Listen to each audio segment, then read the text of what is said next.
Ok, donc on va voir un peu, parce que j'ai dit que après avoir vu les principes, les sources et autres, on va voir comment ce droit-là a évolué. Parce que je vous ai dit que ce droit qui est normalement le droit qui régit les activités dans l'espace atmosphérique devient un peu, se transforme à un certain moment en droit national. Vous voyez? Mais ce droit national, ce n'est pas pour aller s'appliquer à l'espace atmosphérique, mais c'est pour s'appliquer aux activités qui vont se faire ici à Terre, mais qui ont un lien avec le droit l'espace atmosphérique. Pratiquement tout ce que nous faisons maintenant, les GPS, tout ce que nous faisons, télévision, sur les satellites. Donc, tout ça, ce sont des utilisations de l'espace.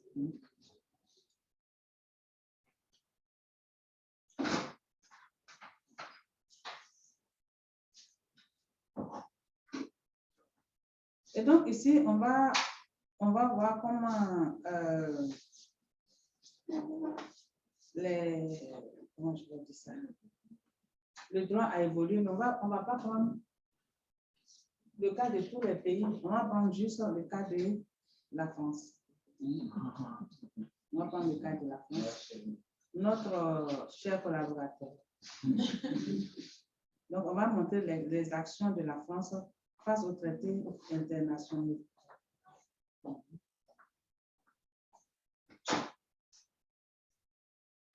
Et donc, dans un premier temps, on va voir comment les États ont appliqué ce droit-là. On va voir le cas de quelques États. Ensuite, on va voir la responsabilité donc, de la France face aux traités internationaux. Et on va voir donc les modalités d'exercice des activités spatiales en France. Les dispositions spécifiques. Parce que n'importe qui comme ça ne se lève pas et puis il va dans l'espace pour commencer à agir. Il faut des permis, il faut des trucs. Je ne vais pas parler de permis ou d'accord d'un État par rapport à un autre État, mais je vais parler des ressortissants, par rapport aux ressortissants ou aux hommes d'affaires qui veulent se baser sur un territoire donné pour aller faire des activités dans l'espace.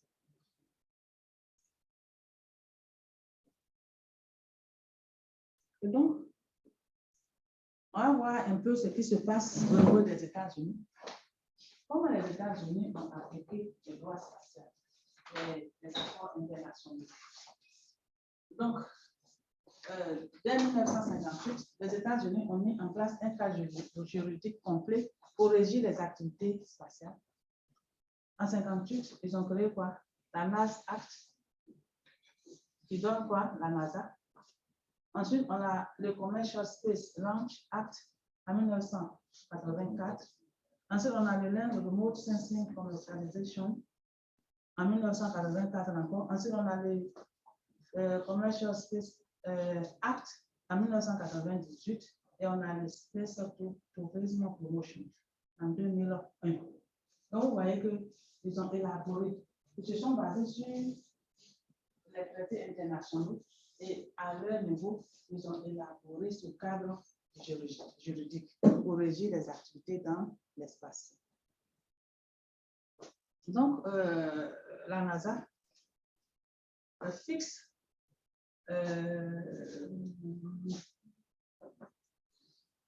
crée d'abord l'Agence spatiale civile américaine et fixe ses objectifs et son organisation. Avec quelques amendements, donc la NASA Act devient donc le cadre de fonctionnement de quoi? La NASA.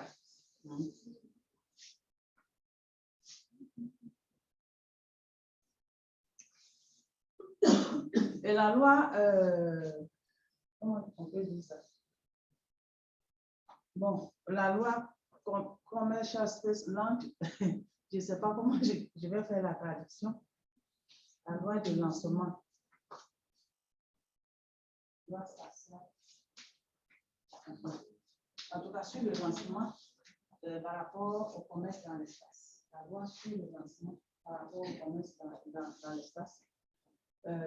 qui réglemente donc l'industrie du lancement commercial aux États-Unis et vise deux objectifs.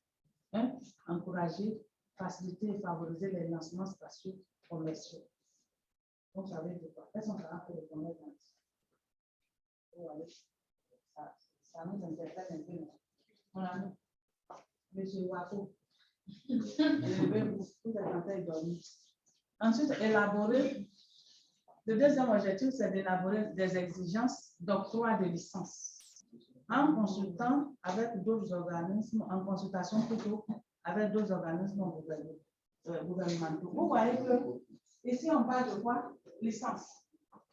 Ça veut dire que quoi? Avant d'aller faire une activité, il y a des entreprises, on va demander aux entreprises de se mettre en ordre selon un certain cadre pour avoir une licence. C'est comme avant d'aller faire des exploitations minières quelque part, en Gobia, à Bois-Fouille, tu ne te lèves pas comme ça, façon d'aller qu'il y a de l'or là-bas, et puis tu vas et puis tu commences à faire. Non, tu dois passer par la direction de la géologie, certainement, par le ministère et autres. On va te donner un permis.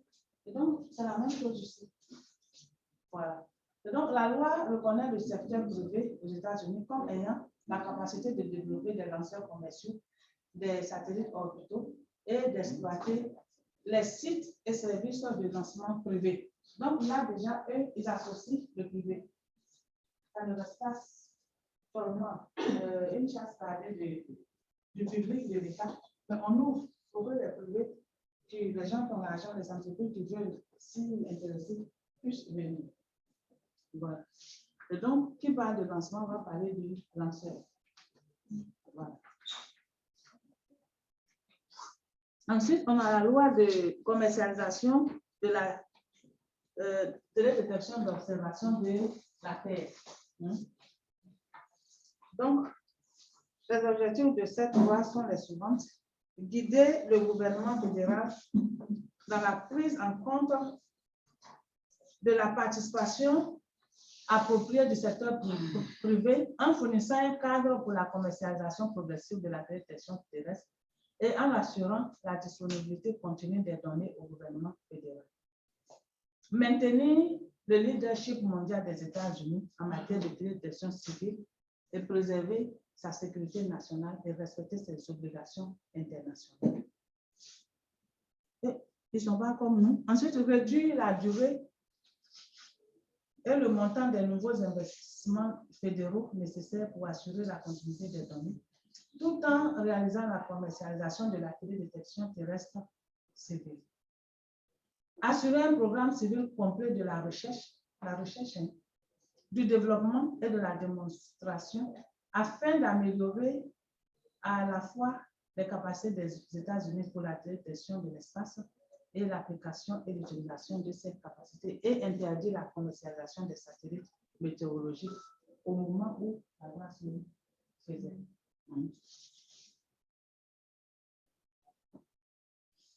Ensuite, on a la loi sur le commerce de l'espace. Et donc, il y a qui encourage le développement d'une industrie spatiale commerciale aux États-Unis et pour d'autres fins, comme la promotion des opportunités commerciales de l'espace. Elle a donné donc au ministère des Transports le pouvoir de réglementer les vaisseaux spatiaux commerciaux qui retournent de l'espace. Donc, vous voyez, des vaisseaux spatiaux commerciaux. C'est comme les voitures qui vont là-dedans à Gagnois. Ils sont à Gagnois. Alors, à Gagnois. Donc, ces véhicules avant, les biens. Ce sont des vaisseaux. Donc, nous, on est là, on ne peut même pas voyager pour aller au Burkina, pour connaître le Burkina. Eux, ils font. Pour faire le commerce, ils viennent. Souvent, ils viennent. En plus, il y a d'autres lois comme la promotion du tourisme spatial relative, voilà, comme la promotion, les lois relatives à la promotion du tourisme de l'espace. Et parmi vous, il y a un groupe qui va certainement exposer sur le tourisme de l'espace. Vous voyez qu'il y a beaucoup de choses dedans et dans les cas du coup, ils sont de pas tout voir. Donc, vous fassiez des exposés pour qu'on puisse bien comprendre certaines choses.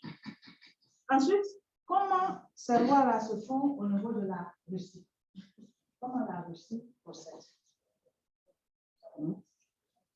En Fédération de Russie, la conduite des activités spatiales est sous le contrôle des organes fédéraux du pouvoir d'État et de l'administration spatiale. Au niveau donc des organes fédéraux, le Soviet suprême de la Fédération russe doit déterminer la politique spatiale. Le président de la Fédération russe est quant à lui responsable de la mise en œuvre de la politique spatiale de la Fédération de Russie, y compris le Conseil des ministres.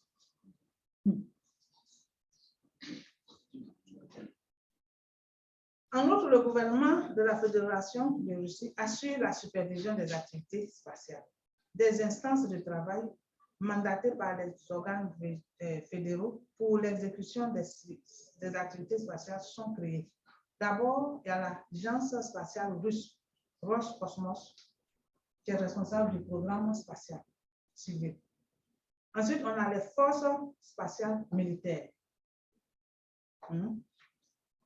Ces forces spatiales militaires ou UKVKS ont pour tâche principale la lutte anti-missile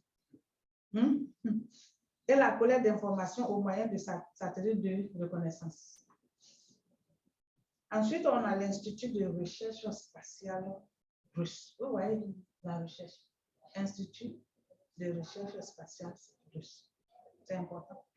Créé en 1965 par un décret du Conseil des ministres de l'Union soviétique sous l'appellation d'Institut de recherche de l'Académie des sciences de l'Union soviétique. Donc, vous voyez que c'est très important la place que la Russie aussi, par exemple, comme les États-Unis, accordent à quoi? À la recherche au niveau des activités spatiales, parce que c'est la recherche qui détermine tout. Ensuite, comment ces traités donc sont appliqués par la France? Après le lancement des 2 premiers satellites russes en 1961, la France réalise un lancement satellite national et crée le Centre national d'études spatiales, le CNES, chargé de mener la politique spatiale de la France et se dote d'un véritable politique spatiale nationale. 4 ans plus tard, après la création donc du CNES en 1965, la France accède au rang de puissance spatiale avec la réussite du premier lancement de la fusée Diamant, qui place sur orbite le premier satellite français, la capsule technologique A1 Astéris. Donc, vous voyez que la France est rentrée dans la cour des grands.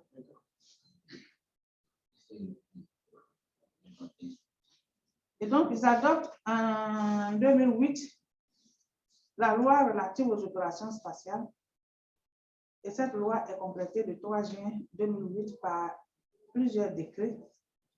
Donc, le décret relatif aux autorisations délivrées en application de la loi du 3 juin et le décret modifiant le décret du 28 juin 1984 relatif au Centre national d'études spatiales. Cette loi permet de réunir les préoccupations relevant du droit public et celles ayant trait au droit privé.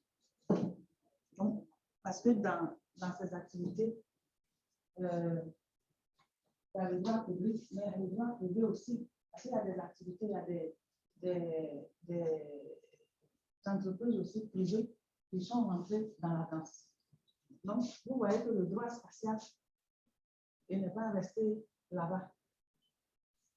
Il y a la partie qui s'occupe des activités dans l'espace extra-atmosphérique, mais il y a la partie qui doit se faire sur Terre ici pour pouvoir réglementer, donner des permis, surveiller, corriger, faire un certain nombre de choses.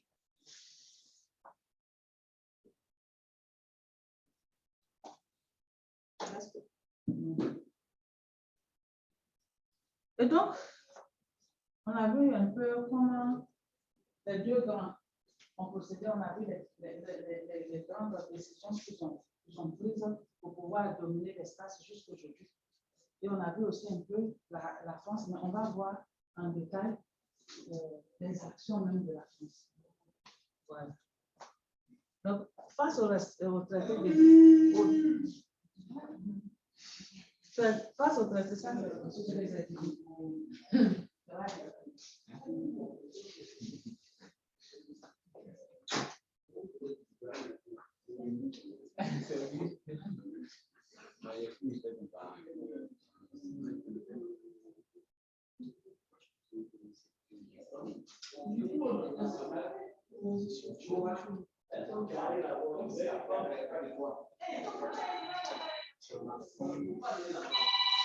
oh, c'est qui ça encore?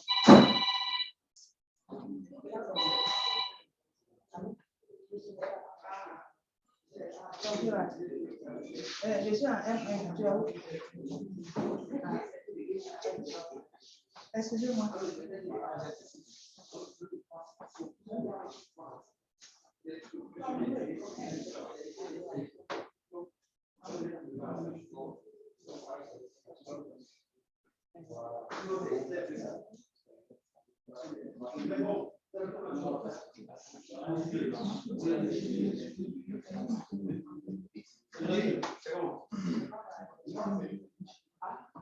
Tu vois que pourquoi ouais.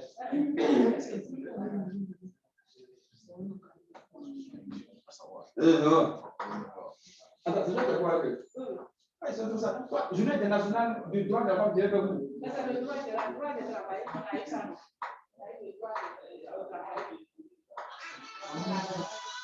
La femme se dit, c'est la femme illégale. Il me salait plus sur tout ça là. Il n'avait pas les droits avant. Vous la même là, on dit l'homme égal à la femme. Mais c'est comment? Voilà, il y a un ami qui m'a dit, il a lu toutes les versions de lui. Il n'a pas vu où Adam a donné l'argent. Ils n'ont pas écrit ça. Il n'a pas écrit, ah non, nous c'est ce qui est écrit au Coran. À elle, vous dit comme ça la fête, va faire ça. D'où vient ce mention de garçon va donner l'argent à des femmes pour la fête? Vous avez dit? Parce qu'on dit qu'il va s'occuper de sa femme. Occuper la fille, ça va aller. Je vais vous montrer la partie où on a dit qu'il doit s'occuper de la femme. Les seules prescriptions de Dieu là. Il a demandé à la femme d'être soumise. Pour ça, je vais te montrer ça. Et puis à l'homme d'aimer sa femme. Non, attends. Les textes sont sacrés et études. Par contre, les commentaires sont libres. Les commentaires sont libres. Après, c'est les commentaires qui nous prennent les amis. Quand on peut parler au pays, quand un politicien va parler, les gens ne diront jamais que je suis en train de commenter ce qu'il a dit. Lui, ce commentaire-là, il dit c'est le gars qui a dit. Non, c'est qui a écrit noir sur blanc. On nous demande de vous aimer. Vous, on vous demande d'être soumise. Voilà ce qui est écrit noir sur blanc. Tout le reste, les commentaires. S'occuper d'une femme, mais s'occuper d'un homme là, ça varie d'une culture à l'autre. C'est ce que Dieu a prescrit là, c'est là. C'est ça qu'il y a des communautés où la polyandrie existe. C'est-à-dire une seule femme, beaucoup d'hommes. Leur société admet ça. Oui, ça existe. Oui, dans la Mauritanie, quand on veut une femme, quand elle est enceinte, on ne la voit plus. Ça va bouger le bien encore. Elle sera beaucoup de mari. La culture, je prends la tradition à Caen. Qui fait un peu de village famille? De temps en temps. Tu sais qu'au village, là, ceux qui sont mariés dans la tradition et tout le reste, si jamais madame s'amuse à être infidèle, elle peut décéder. Le mari peut décéder. Elle n'a pas même pu décéder, c'est ça non? Mais elle ne sait pas. C'est ça non? Mais ça tue facilement. Ça tue. Qu'est-ce que tu fais médicament? C'est pas ça. Ça dit les gens, ils ont sacralisé la femme. Tu vois, non? Je dis Abidjan, les fous nuls. Il y a beaucoup, hein? Les folles qui sont totalement nues, il y en a combien? On a sacralisé la femme dans nos coutumes, dans nos traditions. Tu vois? Ce qui fait que si une femme s'amuse à être fidèle, son mari est livré à la mort. Donc là, rapidement, tu as répudié parce qu'il s'expose à la mort. Soit c'est toi ou bien c'est un de vos enfants qui décède. Non, la tradition n'admet pas ça. Est-ce que c'est écrit dans la Bible? Non. Oui, mais c'est comme ça. On l'a sacralisé. Donc, tout est question de tradition. Qui est de l'Ouest ici? C'est que là-bas, le sexe est démocratisé. Démocratisé. Je veux dire, tu n'as pas fait attention là. Ta femme est là. Si elle dit son cousin, lui fait attention, les gars, j'ai ça. Ah ouais. Oui, c'est démocratisé. Chez nous, ce n'est même pas admissible. Donc, c'est d'une culture à l'autre, les trucs varient tellement. C'est comme ça. Qui est femme gourou ici? Gourou n'est pas gourou. Chez les gourous là, c'est un peu comme chez les pétés. Elles n'ont pas besoin d'hommes courageux. Elles sont courageuses, battantes. Prends les gourous. Tu peux y contre. Maintenant, les garçons gourous qui sont battants, d'accord, ils vont prendre les autres. C'est des gens paresseux. Pourquoi? Ce que la tradition leur demande là, c'est d'être en forme à partir de 20 heures. Elle a dit ça. Tu as une femme gourou, tu vas la satisfaire, tu dis que c'est pas ta femme. C'est culturel. Dans le temps, quand on était vraiment dans la culture, là, une fille baoulée, tu as appris là, de attention. Elle ne veut pas te dire, va fuir avec. Tu sais pourquoi? Oui, parce que l'héritage de l'enfant, là, c'est son nom qui est planté à Soubré. Ça dit que l'héritage est déjà là, on cherche enfant pour. Comme c'est matriarcat. Oui, c'est trop culturel.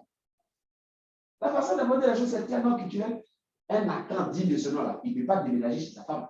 Il est trop bourré d'orgueil. Mais un béton bien bourreau. Ah, mon cher, il peut s'organiser. C'est culturel, en fait. C'est très culturel. Laissez-moi vous donner un autre trait de caractère des accords, mais des problèmes en particulier. Pourquoi on leur dit? Non, c'est important. C'est important. Vous êtes ici pourquoi? C'est juste le mind, rien d'autre. C'est juste le mind et rien d'autre. On dit, les baoulés, c'est everywhere you go. Tu connais les traits de caractère, les baoulés? Ils ne recherchent pas, les jeunes courage. Courage. Comment on voit ces jeunes courage? Ils prennent quelqu'un pour nettoyer une plantation, ce qu'on appelle kanga. S'ils sentent que le cœur est courageux, ils peuvent lui donner sa fille. Ne serait-ce que pour avoir les enfants courageux. Donc, une femme dans le cœur, elle a peu importe sa nationalité. Si c'est un gars battant qui peut assumer dans la société, elle n'a pas de problème. Voilà, donc c'est un peu ça. Je reviens maintenant à cette histoire du paille. Grosso modo maintenant. Oui, grosso modo. Je reviens à cette histoire du paille. Ce que je t'offre pour quel paille? Mon amour. Amour des mots. Je dis amour de mots. Hey. Allez, ça va. On se voit après. Il y a un petit problème. Attends. On t'a tapé, tu comprends.